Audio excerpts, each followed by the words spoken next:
Well, here at Calvary Kuna, we're continuing on in our study through the book of 2 Samuel. So if you go ahead and join me and open your Bibles to 2 Samuel.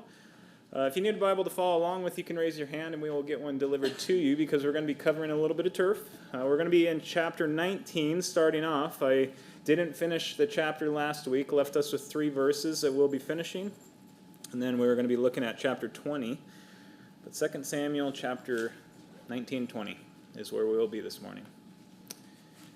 Have you ever experienced moments in your life where you had just kind of a flood of memories or people or just situations that have come up from the past that it's like it just floods your memory and you don't know where it came from but at the same time it also makes you interested as far as like what the people may be involved with or who what they're doing now in life and just things from the past just coming up in your mind.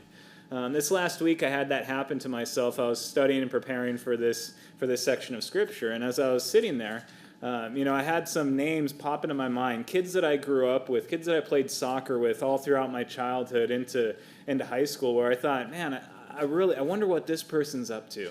And then, once that person came to mind, then it's like, another person popped up. And it was like, just the dominoes began to fall. And I started to just become curious as to what people are doing these days. People that I haven't had contact with in probably over 15 years. And just curious, like, what path the Lord has them on. And so as each name surfaced, I'm the type where if I get something in my brain, it's hard for me to just like, okay, thanks, brain, and then put it off to the side. In that moment, it was like, all right, I got to go down this rabbit trail real quick. Otherwise, this is just going to keep like pestering me, and I don't like that. I can't concentrate with that. And so, we all know the digital world makes it very easy to find what people are doing these days. And so I began to look up some of my old friends and, what do they got going on? What are they doing these days? And as I took this detour, it was only about 5 minutes of just looking, hey, what are they up to? Where are they at? Just kind of the general information. I found out very quickly how easy it is to begin to experience the feelings of jealousy and envy. It doesn't take much to see that, oh man, that person, they look like they got their life really put together. They're doing really well for themselves. Man, their family, they look perfect. They got the perfect house. They got the white picket fence with the golden retriever. They've got the job. They've got vacations. They're taking vacations all the time. They look like they're living the American dream. And I start to see some of that stuff, and in the moment, it just kind of, it's funny how our brains can work at times. But as I saw that, and we all know, social media, digital stuff, it can make everything look like it's, the greatest thing since sliced bread. But, it's one of those things where, as I began to look at that, I realized how quickly and how toxic jealousy and envy is in the life of an individual. And that if we begin to allow these characteristics into our hearts and into our lives, it can really have a drastic effect on us. And what we are going to see here as we continue on in our study of 2 Samuel is exactly that. We're going to see 3 examples of jealousy and just the effects that has on the individuals throughout this chapter. And then we're going to see how we can learn from those experiences and seek to understand in our own lives how we need to avoid allowing these character traits to develop within our own lives so that we don't follow suit and begin to live for the desires of our flesh and seek to gratify the flesh. Rather, we are yielded to the Lord. So let me go ahead and pray for our time together, and then we'll take a look at the text this morning. Father, I do thank you for your word, and I thank you for this opportunity that we have to be able to gather and to enjoy this time together, getting into your word and continue to worship you, Lord, as you speak to our hearts and mold us and shape us into your image. So, Lord, help us to be able to put aside those distractions and help us to be able to have eyes to see and ears to hear the message that you have for us this morning. We thank you and we praise you. It's in Jesus' name we pray. Amen. Well, our first example of jealousy that we see is in chapter 19, looking at verses 40 through 43, through the interaction of the Israelites towards those from Judah. Starting in verse 40, it says, "Now the king went to Gilgal, and Chimham went on with him. And all the people of Judah escorted the king, and also half the people of Israel. Just then, all the men of Israel came to the king and said to the king, "Why have our brethren, the men of Judah, stolen you away and brought the king, his household, and all David's men with him across the Jordan?" So all the men of Judah answered the men of Israel, "Because the king is a close relative of ours. Why then are you angry over this matter? Have we ever eaten at the king's expense, or has he given us any gift?" And the men of Israel answered the men of Judah and said, "We have 10 shares in the king. Therefore, we also have more right to David than you. Why do you despise us? Were we not the first to advise bringing back our king?" Yet the words of the men of Judah were fiercer than the words of the men of Israel. See, as David and the men of Judah crossed over the Jordan River after Absalom was killed and David was able to unite the nation together, they crossed over the Jordan to begin to make their way back to Jerusalem, the capital city for the nation of Israel as a whole. And in the process, they end up stopping at Gilgal, and the purpose of this stop was to bring each tribal representative from the 12 tribes of Israel together in order to escort the king back, in order to have a unified front where they would all be able to be alongside each other. But instead of being a time of rejoicing and in a time of excitement, we see here again that these tribes begin to fight against each other. The Israelites are starting to bicker. It's like, a family feud where the siblings are just, they're trying to pick at each other here. And this really begins to show us the jealousy that they have towards each other. Jealousy is to feel or show envy of someone or their achievements and advantages. And in James chapter 3, verses 14 and 15, we are told, "But if you have bitter envy and self-seeking in your heart, do not boast and lie against the truth. This wisdom does not descend from above, but is earthly, sensual, and demonic." And therefore, James tells us here that jealousy is regarded as an earthly characteristic and demonic wisdom. That as we begin to allow that into our hearts and into our lives, that's actually the enemy seeking to grab a hold and begin to lay roots in our lives. And yet, it appears as if that's exactly what's happening here. Satan is trying to make a way to make his way into what God is doing. The 10 northern tribes of Israel, they become angry with the 2 tribes of Judah. And they start to get upset, like, "Hey, why didn't you wait for us? Why didn't you include us? Why did you just go off and do this on your own? What were you thinking here?" And really we see that Judah tries to downplay these accusations. And they simply reply indicating that David is a descendant of theirs. And he's from their own tribe. As they said, "Because the king is a close relative of ours, why then are you angry over this matter? Have we ever eaten at the king's expense? Or has he given us any gift?" You see, the men of Judah weren't looking to take advantage of their relationship with David for their own personal benefit. Rather, they were treating David as a close relative, as someone who needed help in this moment, and they wanted to help get him back to Jerusalem. But Israel's response shows us that they were not happy with that response. In fact, they indicate to us here that, we have more shares in David than you guys do. It's an interesting, as we read that, they were looking at David as if he was a piece of property that was divvied out, and hey, we got more. It's like David was a timeshare, right? Like, hey, we got 10 shares, and we get our allotted time. Why weren't we included on this? And it's such an interesting interaction that they have here, because as they were treating David as a piece of property that needed to be divided fairly between all the tribes, otherwise there would be this disturbance, we see that they were jealous. They were really upset that they weren't included in on what all was going on.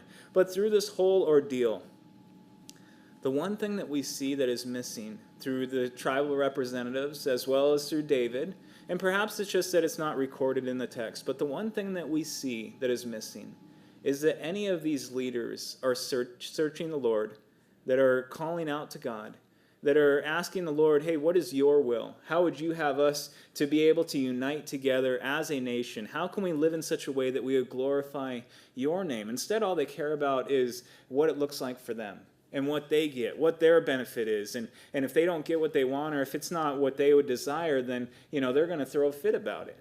Since the fighting was a work of the flesh, we see that this begins to reveal some deeper rooted issues between Judah and Israel that has really been causing division amongst this nation for far too long. And really, I think it's safe to say that, given the time that we are living in ourselves, in the here and now, we can understand and we can sympathize with what's going on here. We all know our presidential elections coming right around the corner, and we know that the situation can be very hostile and overly divisive. Whether you're Democrat or Republican or you're an independent, we are all a part of the same country. And yet it doesn't take much to observe how divisive a topic like this can be. All you have to do is turn the TV on or look on the internet, and you can see how lines are drawn, walls are erected, and an internal conflict begins to unfold even in the midst of our own nation that is supposed to be unified. But here, we see back here with the Israelites that this division has been brewing since the nation has declined for God to be their king. And they chose to willingly reject God, and they wanted to have a king so they could be like all of the other nations. And so they called out and said, "Hey, Samuel, give us a king that we can be like all the other nations around us." And God relented, and he said, if that's what they want, that's what they can get. And it ended up, it turns out, as a tragedy, because they end up disregarding God and start focusing more on the worldly things than they do the Lord. But when Saul became king, he was the nation's first king. And when he began to reign, he assembled the army. And even back when Saul was assembling the army, there was a division between those of Israel and those of Judah. But following his death, the nation experienced even more division, as the 10 northern tribes of Israel started following Ishbosheth, and the 2 southern tribes of Judah began to follow David. There was division even after the first king was dead. Now, God's anointed was David. God would have David be the one who would lead the nation, but the worldly standpoint, they implemented Ishbosheth to continue to reign over the 10 northern tribes. But unfortunately, all it takes in a situation like this, when there's infighting, when there's just this hostility towards each other, when people aren't on the same page, is for a person to come in and just stoke the fire and just begin to plant the seeds, begin to take steps towards causing even more division. And that's where we see our second example of jealousy come into play. And that's in verses 1 through 3 of chapter 20, as we see Sheba's heart towards David. It says, "And there it happened," verse 1 of chapter 20, and there happened to be a rebel, whose name was Sheba, the son of Bichri, a Benjamite.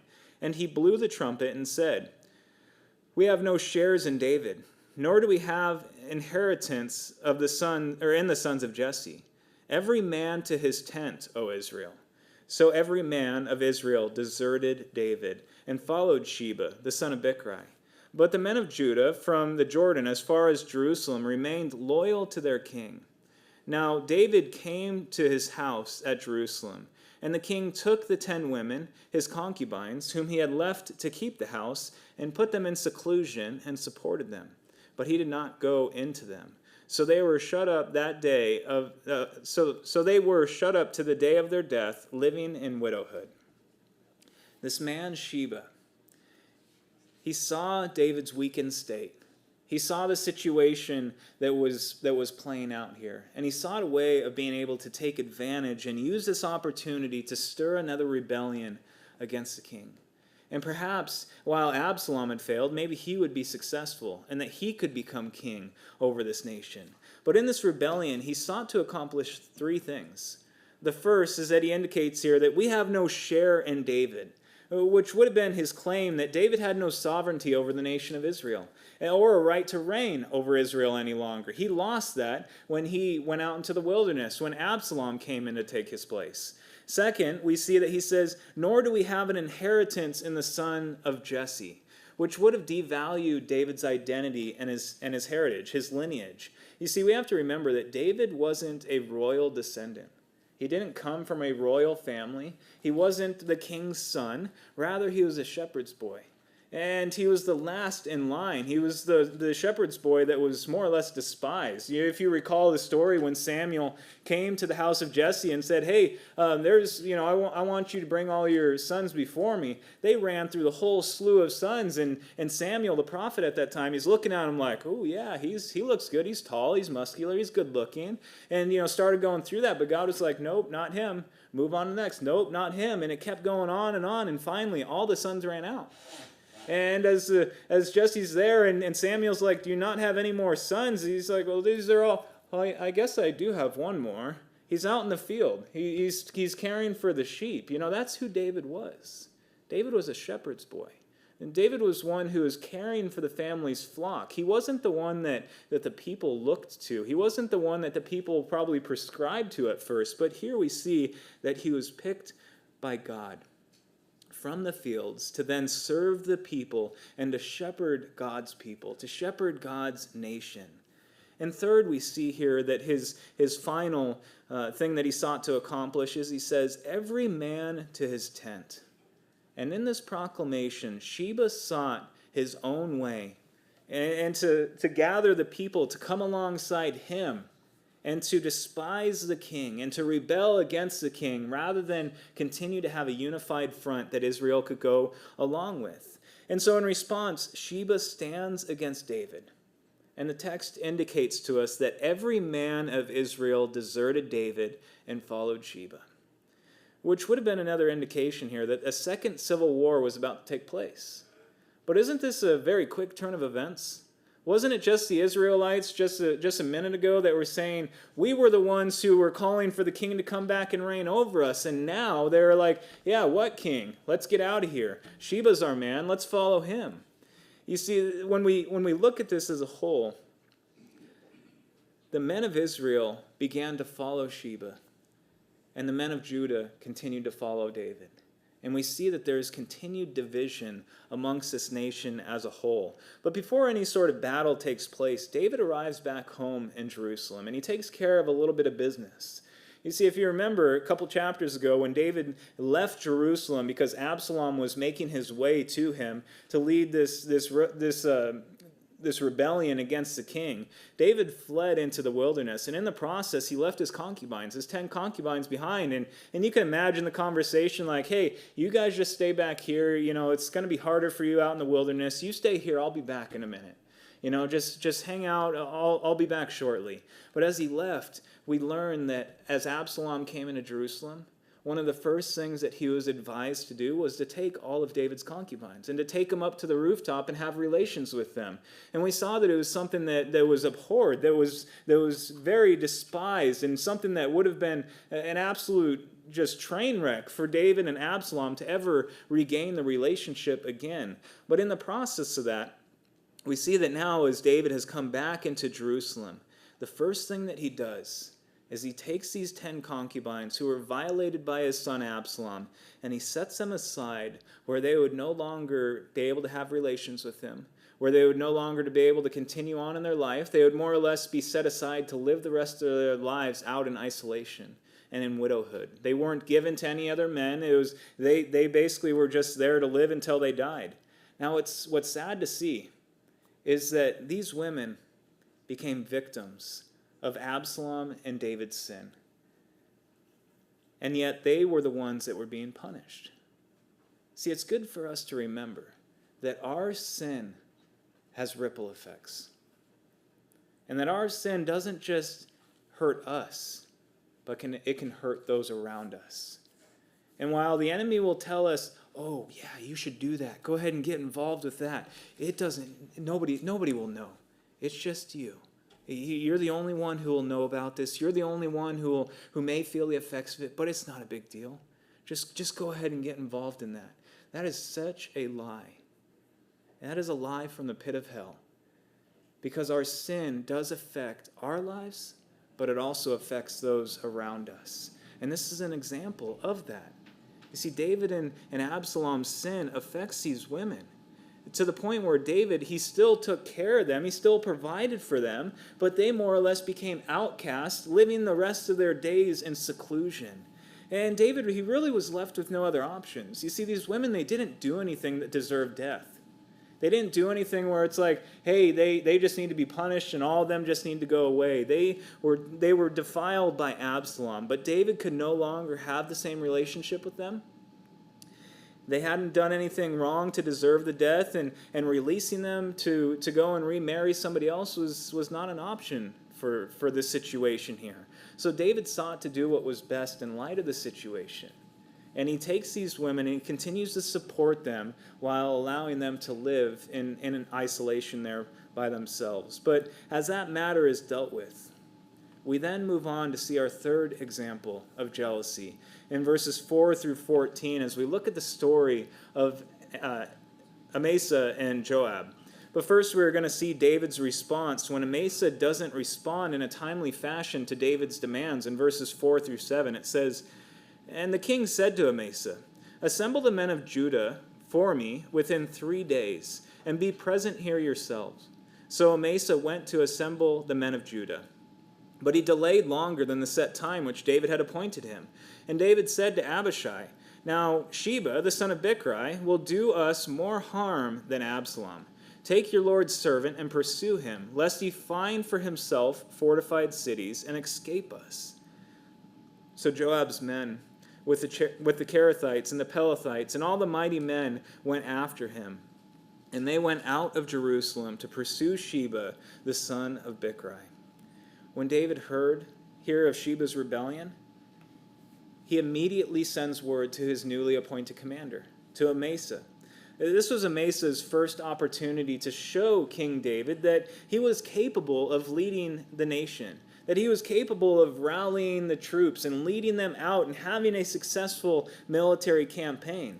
And now, David had given him 3 days to assemble all the men of Judah and to come back before the king.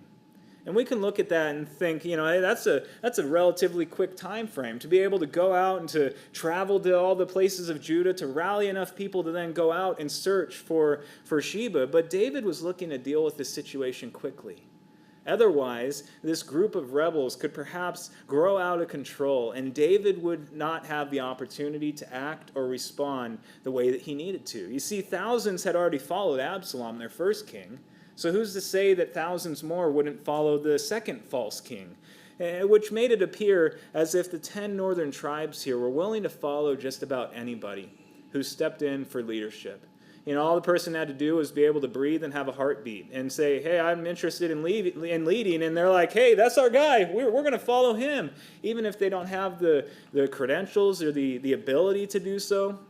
But while Amasa began to assemble the men, he didn't show up in the allotted time frame that David had prescribed, in the 3 days. And perhaps David was afraid that, was Amasa really on my side?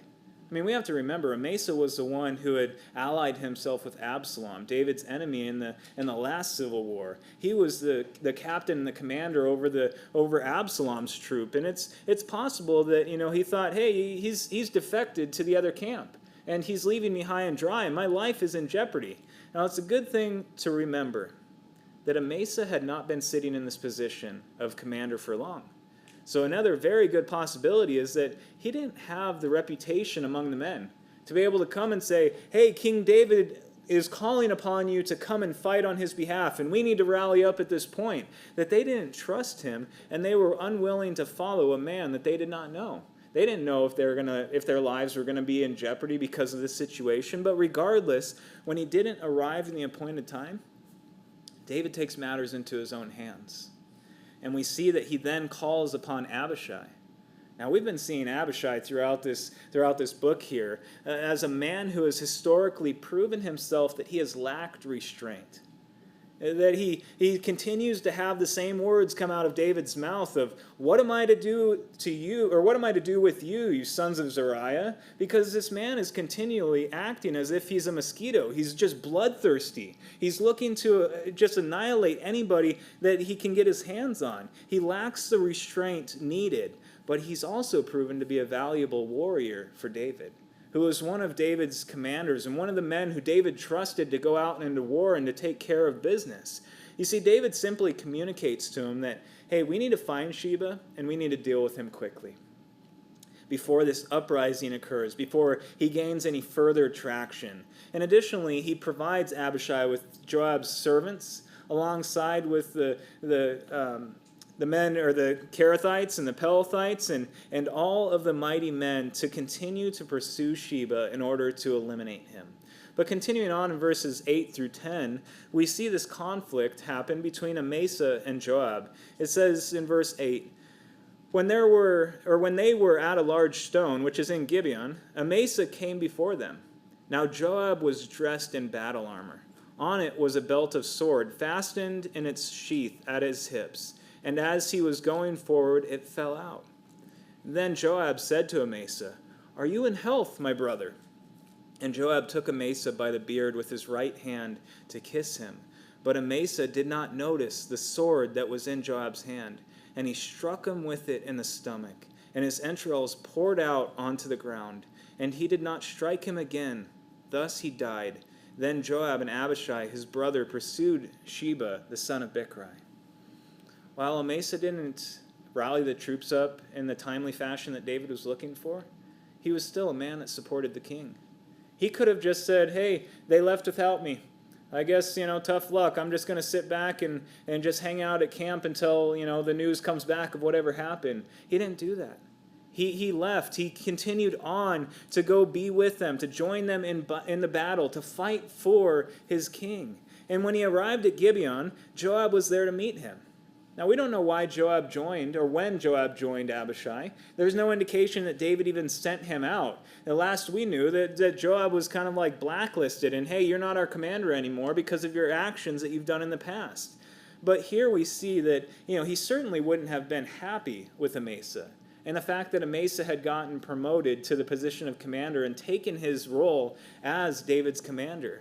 And this really indicates to us here that Joab was dealing with a bit of jealousy.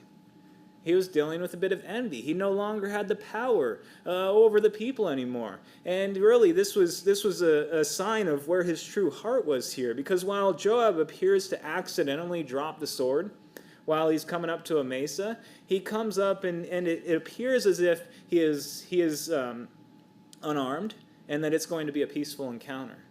And you can imagine that Amasa was like, "Oh man, I don't know how this is going to go. This guy's pretty volatile. I know his reputation. I know who he is, but he just dropped his sword. Not a big deal." And he comes up and he grabs him by the beard as if he's going to kiss him, and it's a friendly embrace and kind of a welcoming of, "Hey, it's good to see you." But little did Amasa know, and little did he see, Joab had the sword in his hand.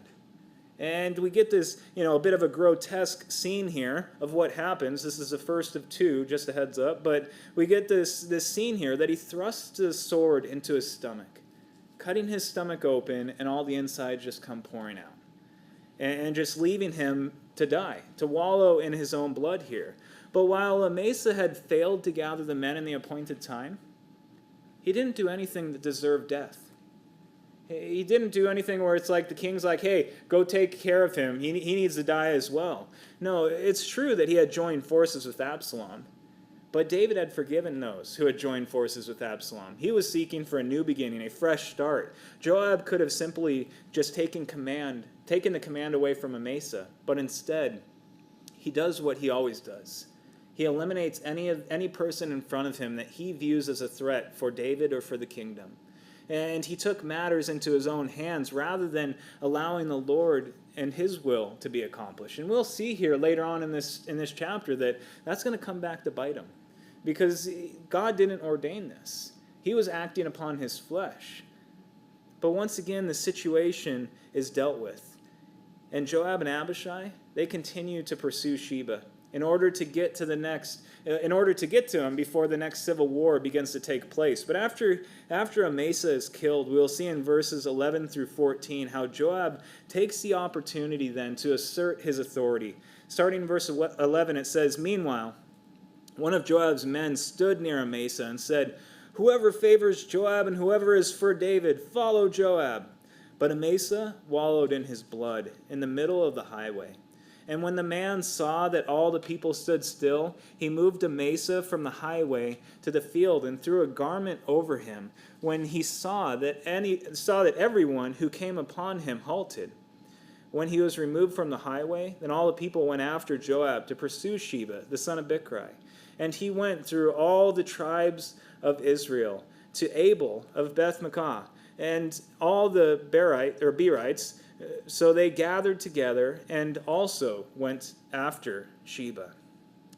Well, Joab and Abishai were, it was kind of like, all right, the deed's been done. Let's continue on. We got to keep going to find and pursue Sheba. The rest of the men, they were stopped in their tracks.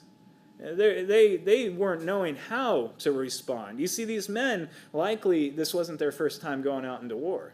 There was the mighty men. There was the men who had gone out with Joab in the past. But you can imagine their shock as they see their commander dead in the middle of the highway. And the war hasn't even started.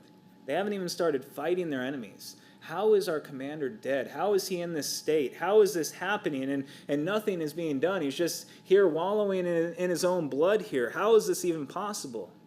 Yet in the midst of this situation, one of Joab's men calls out and says, hey, if you're for Joab and if you're for David, let's continue to follow Joab. And it's the attempt of, hey, let's get this battle cry and let's keep going, guys. But these guys didn't want to go. They were shocked with what they had seen. But no one was looking to leave Amasa in the situation that he was in.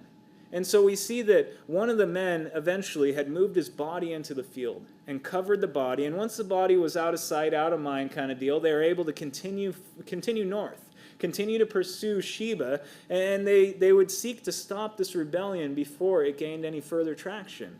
But as Joab led the men, they went through each tribe. And they gathered as many additional men who were loyal to King David and who were seeking to unify the nation together to fight against Sheba in order to stop this rebellion before it was too late. But as the men continue north, Joab and those fighting alongside him catch up with Sheba. And we will see ultimately that Sheba will reap what he has sown. In verses 15 through 22, it says, Then they came and besieged him, and Abel of Beth-makkah, and they cast up a siege mound against the city, and it stood by the rampart. And all the people who were with Joab battered the wall to throw it down. Then a wise woman cried out from the city, Hear, hear, please say to Joab, Come nearby that I may speak with you.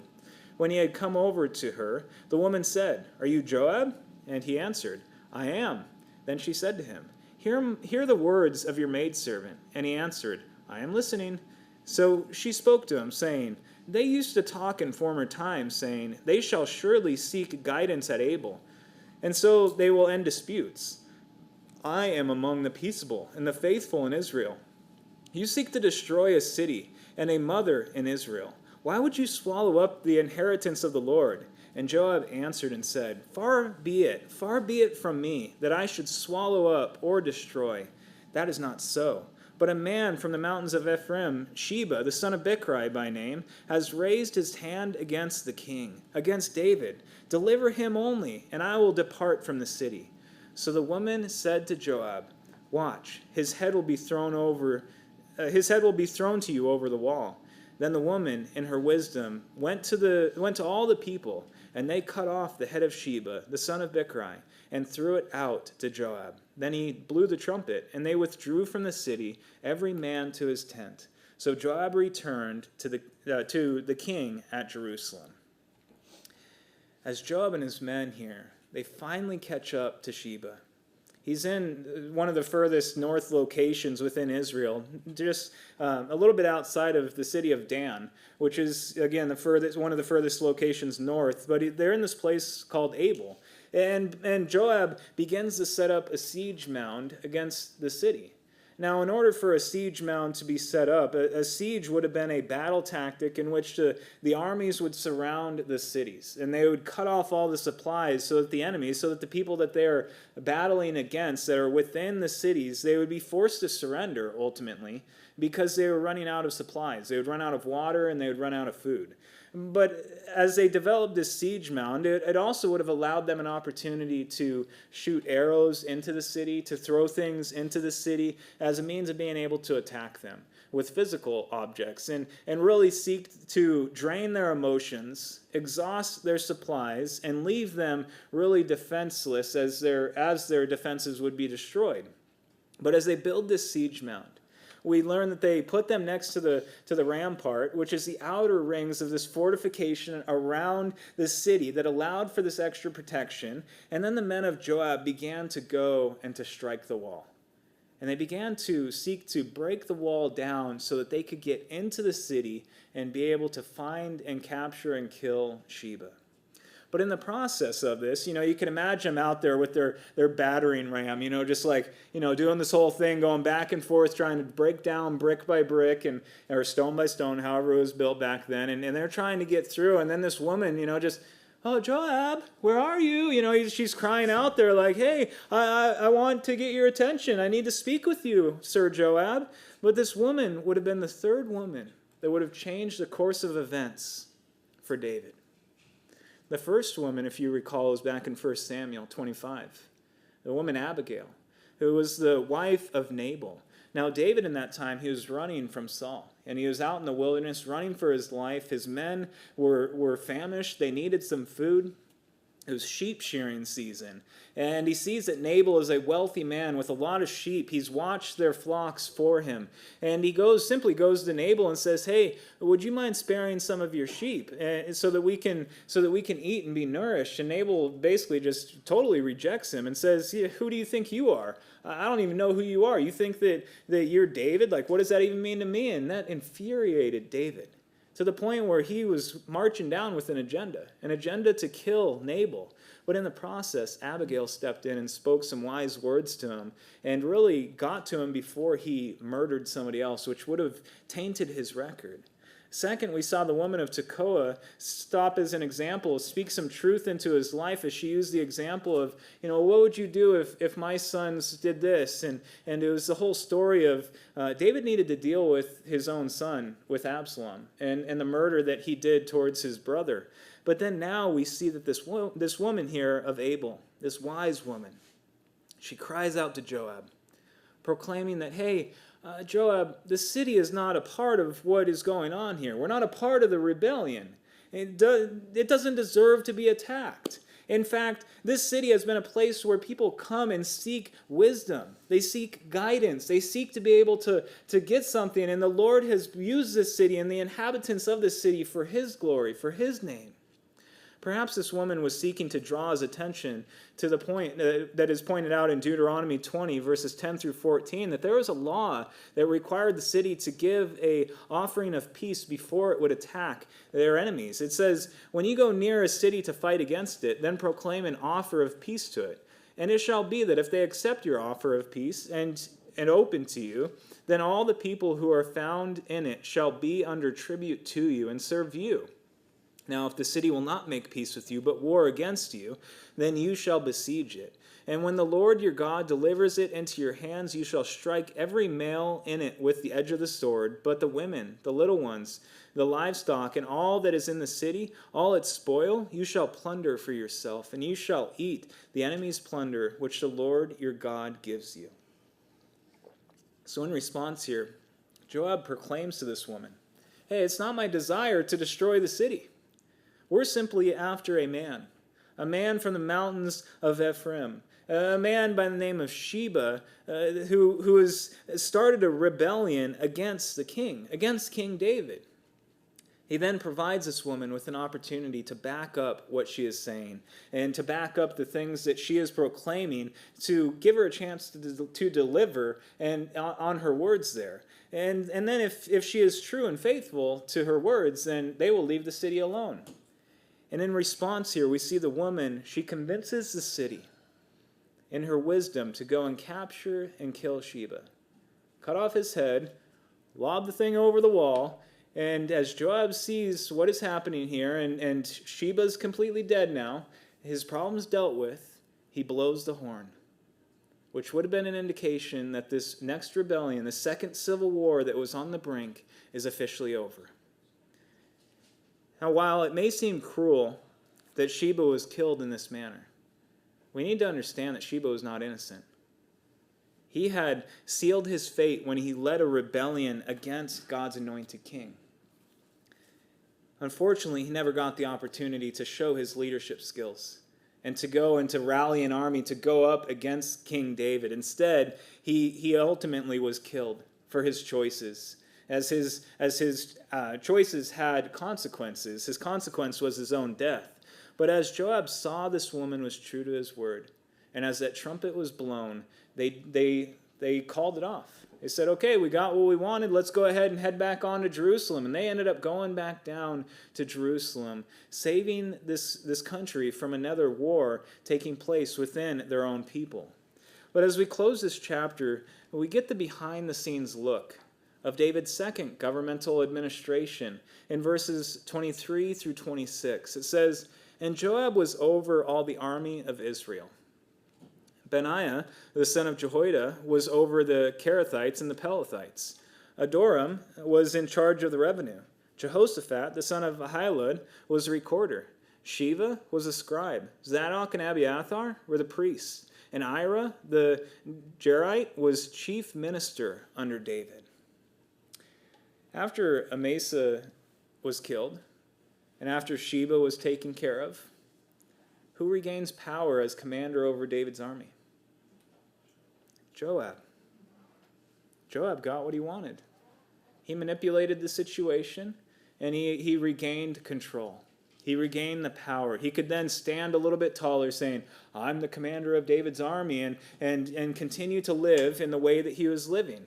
But while he received an opportunity to continue to serve alongside David, Joab would eventually be judged for his sins when King Solomon comes into power.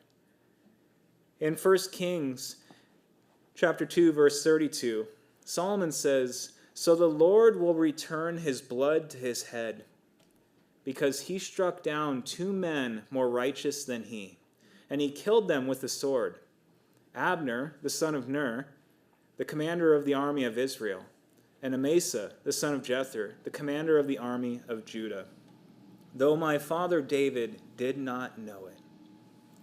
While David didn't know about Joab's sin, in the end, he would reap what he had sown over the years. And the things that he had done would finally come to a front, and he would be judged for his actions. In fact, it's said there that those 2 men that he killed were more righteous and better than he. They were delivering on the works of their flesh. And they sought to accomplish what their flesh wanted while not giving the Lord the opportunity for his will to be done. But the remaining men here within David's administration really shows us and highlights to us that David's success and the kingdom's success was not built upon King David alone. In fact, it took a whole tribe to be able to come alongside and to really be able to support him and lift him up as king and to use the gifts for God's glory.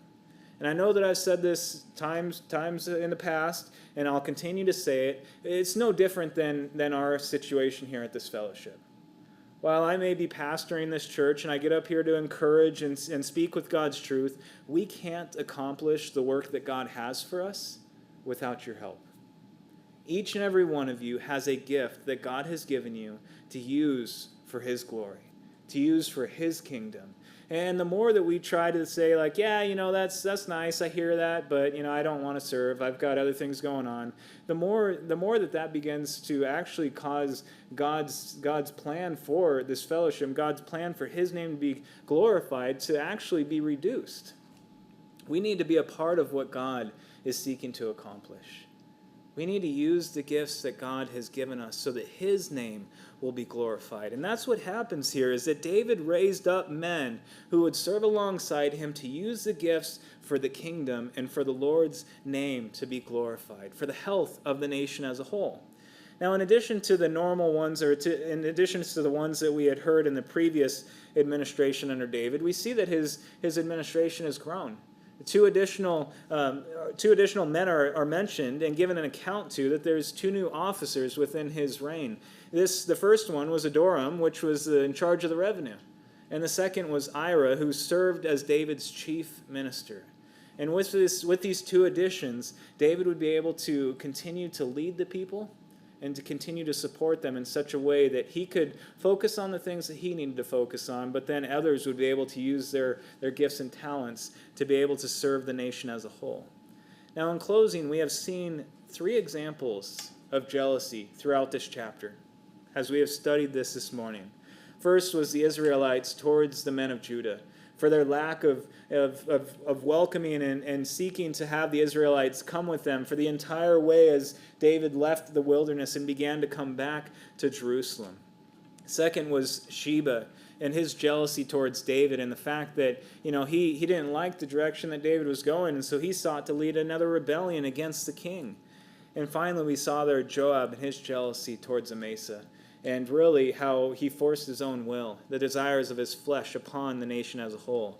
But through each of these examples, we have seen the need to avoid allowing jealousy and envy and pride to begin to develop within our own hearts and within our own lives. Because if we allow those things to develop in our lives, that is going to begin to sow a lot of bad things that will not give God the glory, but they will begin to be works of the flesh where you just seek to have to gratify those desires and continue to give over those desires when we should be focusing on the Lord and when we should be seeking to give the Lord the glory. And the only way that we can accomplish avoiding those characteristics and developing those within our lives is to keep our focus and our attention on Jesus, while seeking to develop the fruits of the Spirit within our own lives. You see, each and every one of us have to yield to God and allow Him an opportunity to do a work that we can't accomplish in our own flesh. And when we begin to bear these qualities, we'll begin to have love, joy, peace, patience, kindness, goodness, faithfulness, gentleness, and self-control. But what that takes is intentionality. It requires that we take off the works of the flesh. And when we take off something, we have to put something on to replace it. And so when we take off the works of the flesh, we got to replace it with the fruit of the Spirit. If you're dealing with anger and rage, then perhaps you put on joy and happiness and gratitude, thankfulness, and self-control. You put on these different characteristics, and you willingly and purposefully seek to live in such a way that you are giving God the glory and you are allowing Him an opportunity to work. And my hope and my prayer is that each and every one of us, as we wake up every day and the Lord gives us breath, that He would allow us to be able to humble ourselves in the sight of God, and that we can begin to be molded into His image each and every day, and we can seek to bear the fruit so that His name will be glorified. And people will see that there is a difference in you, and they will want to know about that hope that lies within you. Now, as the worship team comes back up here, we have the opportunity to prepare for communion.